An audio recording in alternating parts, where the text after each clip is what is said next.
we come to Digbeth because we find the place interesting. Well, we've both lived in Birmingham, and Digbeth's got like a lot of character, a lot of interesting buildings. Yes. Obviously lots of artistic people here. Some nice places to drink. So it's a good place to hang out. I think it's nice to see some of the place being regenerated. We love the old buildings. I think one of the things about Birmingham is that they have a habit of trashing the old buildings to create new ones, and I think that's a mistake. I think it's a positive way. It's going to bring more people to Birmingham, isn't it? Mm-hmm. More money into the town. Mm-hmm. So I'd say it's a good thing. I think the community in Digbeth is quite transient, so I don't think it affects it particularly. There isn't a community really.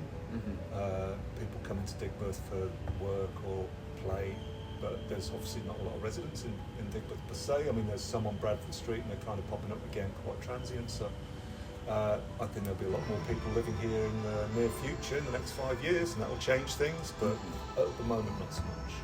I think obviously it's a good thing because obviously it's going to be able to get faster to places, and it's going to make like Digbeth like more of a better attraction. So like people coming from London will be able to get here quickly, so it's going to get more busy. However, I think at the moment for people actually living in Birmingham, it's a bit of a nuisance just because of obviously the traffic, all the roadworks that's going on to create the HS2. It's just making it harder for us to get to work and stuff. I like around Digbeth for the last 5 years, just like working and stuff. And I think they have made a few improvements and stuff, which makes it a bit more attractive to for businesses anyway. But yeah, I feel like it's going a bit downhill in my opinion. Mm-hmm. Just like from a few years ago, it was a lot more busy, and now I feel like no one really wants to come around here just because it takes a while to get here. And yeah, they're blocking off certain roads and stuff. So to actually get to Digbeth, it takes you about an hour and a half, and before it would take me 20 minutes to get to Digbeth. A sort of city of 1,000 trades, and there's that sense where there's lots of individuals working away and then teaming up into small groups. That thought that occurs to me. Yeah, I mean, I think it... And that's lively. I don't know, Well, I think, the whole thing about the pandemic, illustrated really that we need to have places where people come together and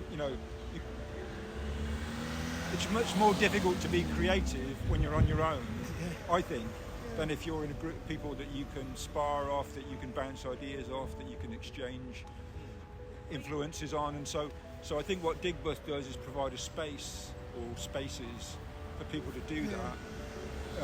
And you can see just by walking around, that there are people, who are interested in making things, as Jim says, do things, and so yeah, it didn't have to be Digbeth, it could be anywhere, but it's just somewhere where people come together, providing places where people come together and pursue their creativity.